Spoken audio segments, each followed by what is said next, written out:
അസ്സലാമു അലൈക്കും വറഹ്മത്തുള്ളാഹി വബറകാതുഹു. ബിസ്മില്ലാഹിർ റഹ്മാനിർ റഹീം. അൽഹംദുലില്ലാഹി റബ്ബിൽ ആലമീൻ. അസ്സലാത്തു വസ്സലാമു അലാ റസൂലിഹിൽ അമീൻ വഅലാ ആലിഹി വഅസ്ഹാബിഹി അജ്മഈൻ. അമ്മാ ബഅദ്. ജീവിതത്തിൽ നിരന്തരം നാം പലതും പഠിച്ചുകൊണ്ടിരിക്കുന്നുണ്ട്. നമ്മുടെ കുട്ടികൾ കട്ടിയുള്ള പുസ്തകങ്ങൾ രാത്രിയിലേറെ ഉറക്കമൊഴിച്ച് കഷ്ടപ്പെട്ട് പഠിച്ച് പരീക്ഷ എഴുതി വിജയിക്കുന്നുണ്ട്. നമ്മൾ ഡ്രൈവിംഗ് പഠിക്കുന്നുണ്ട്, വിവിധ തൊഴിലുകൾ പഠിക്കുന്നുണ്ട്, പാചകം പഠിക്കുന്നുണ്ട്.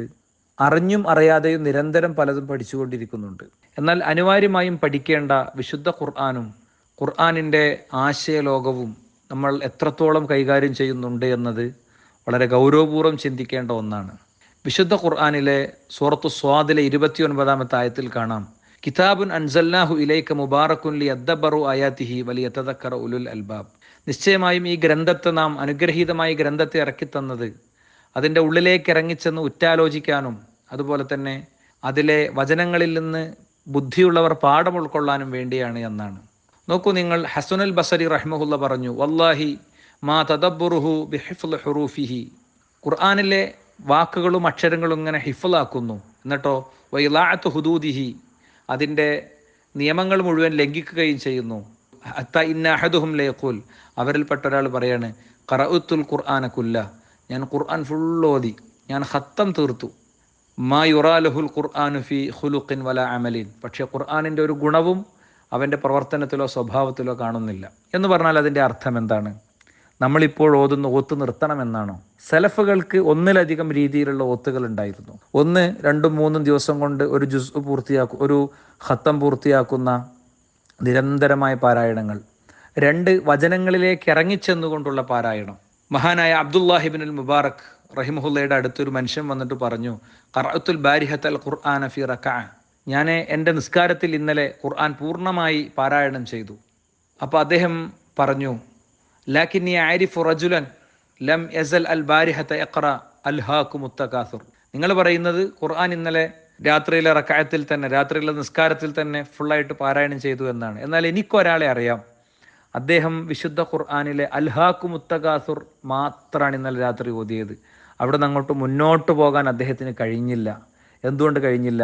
അതിലെ ആ ആയത്തിൻ്റെ തീഷ്ണതയിലും അതിൻ്റെ തീവ്രതയിലും അതിൻ്റെ ആശയത്തിലും ചിന്തിച്ച് കരഞ്ഞ് അദ്ദേഹത്തിൻ്റെ രാത്രി മുന്നോട്ട് പോവുകയായിരുന്നു എന്നാണ്. അപ്പം ഇങ്ങനെ ഖുർആനിനെ കുറിച്ചുള്ള ഉറ്റാലോചനകളെ സംബന്ധിച്ച് ഗൗരവത്തിൽ നമ്മൾ ചിന്തിക്കണം. അൽഹാകുമുത് തകാസുർ അല്ലെങ്കിൽ വൈലുല്ലി കുല്ലി ഹുമസത്തിൽ ലുമസ, നമ്മളിങ്ങനെ ഓതിപ്പോകും. എന്താണ് ഈ ഹുമസയും ലുമസയും ഒക്കെ? ഒന്ന്, നാവ് കൊണ്ടും വാക്കുകൾ കൊണ്ടുമുള്ള പരിഹാസവും കുറ്റപ്പെടുത്തലുമാണ്. 2, ആംഗ്യങ്ങൾ കൊണ്ടും പിന്നെ ആ രീതിയിലുള്ള പരിഹാസങ്ങളാണ്, അല്ലേ?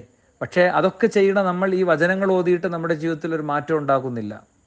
അപ്പുറത്ത് നിങ്ങൾ ആലോചിച്ച് നോക്കൂ, വയംനഉനൽ മാഊൻ, അവർ പരോപകാര വസ്തുക്കൾ തടയുന്നവരാണെന്ന് നമ്മൾ ഖുർആൻ പാരായണം ചെയ്യും. എന്താണ്? പിന്ന്, സൂചി, കലം, ചട്ടി, പാത്രം, ഇതൊക്കെ ഇതിൻ്റെ പരിധിയിൽ വരുമെന്ന് വിവിധ ഭാഷയിൽ പണ്ഡിതന്മാർ തഫ്സീറുകൾ രേഖപ്പെടുത്തിയിട്ടുണ്ട്. മതത്തെ കളവാക്കിയവൻ്റെ വിശേഷണങ്ങൾ പറയുന്നിടത്താണ് ഈ പ്രയോഗം നടത്തുന്നത്. അപ്പോൾ ഖുർആൻ ഓതുമ്പോൾ അത് ജീവിതത്തോട് ചേർന്ന് നിൽക്കുക, ബന്ധപ്പെട്ട് നിൽക്കുക എന്നുള്ളത് ഏറ്റവും പ്രധാനമാണ്. അതുകൊണ്ട് തന്നെയാണ് നമുക്ക് കൃത്യമായി കാണാൻ കഴിയും, വിശുദ്ധ ഖുർആനിനെ സംബന്ധിച്ചിടത്തോളം ഈ പറയുന്നിടത്ത്, യാ റബ്ബി ഇന്ന ഖൗമി ഇത്തഖദു ഹാദൽ ഖുർആന മഹ്ജൂറ, എൻ്റെ ജനങ്ങൾ ഈ ഖുർആനിനെ തള്ളിക്കളഞ്ഞു പടച്ചോനെ എന്ന പ്രവാചകൻ സല്ലല്ലാഹു അലൈഹി വസല്ലം തങ്ങളുടെ പരാതിയെക്കുറിച്ച് പറയുന്നിടത്ത് ഇബ്നു കസീർ റഹിമഹുല്ലാഹ് പറയാണ്, തർക്കു തദബ്ബുരിഹി വതഫഹുമിഹി മിൻ ഹജറാനിഹി, ഖുർആനിലുള്ള ഉറ്റാലോചനയും അതിൻ്റെ അർത്ഥം പഠിക്കാതിരിക്കലും അതിനെ ഉപേക്ഷിക്കുന്നതിന് തുല്യമാണ്. മാത്രമല്ല ഇബ്നുൽ ഖയ്യിം റഹിമഹുല്ലാഹ് പറയുന്നുണ്ട്, ഖുർആനിനെ തള്ളുക എന്ന് പറയുന്നത് എങ്ങനെയാണ്?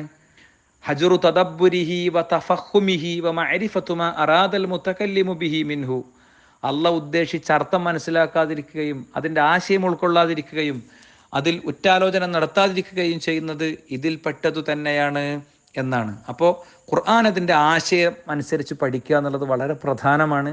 അതിന് ഖുർആൻ ഹദീസ് ലേണിംഗ് സ്കൂളുകളുണ്ട്. റമദാൻ മാസമാകുമ്പോൾ ഖുർആൻ ഹദീസ് ലേണിംഗ് സ്കൂളുകൾ അടച്ചുപൂട്ടി പോകല്ല വേണ്ടത്. പ്രവാചകൻ ആവർത്തിച്ച് ഖുർആൻ പഠിച്ച മാസമാണ് റമദാൻ മാസം. അതുകൊണ്ട് ആ മാസത്തിൽ നോമ്പുതുറ ഒരുക്കിയിട്ടോ അല്ലാതെയോ ഒക്കെ ഖുർആൻ പഠനത്തിനുള്ള സൗകര്യങ്ങൾ ഉണ്ടാക്കാൻ നമുക്ക് സാധിക്കണം. അള്ളാഹു അനുഗ്രഹിക്കട്ടെ. അസ്സലാമു അലൈക്കും വറഹ്മത്തുള്ളാഹി വബറകാതുഹു. വിസ്ഡം ഇസ്ലാമിക് ഓർഗനൈസേഷൻ അവതരിപ്പിക്കുന്ന നേർവഴി. എല്ലാ ദിവസവും ഏതാനും മിനിറ്റുകൾ സാമൂഹിക, വൈയക്തിക, കുടുംബരംഗങ്ങളെ വിശകലന വിധേയമാക്കുന്നു. അറിയുക, അറിയിക്കുക. നേർവഴി.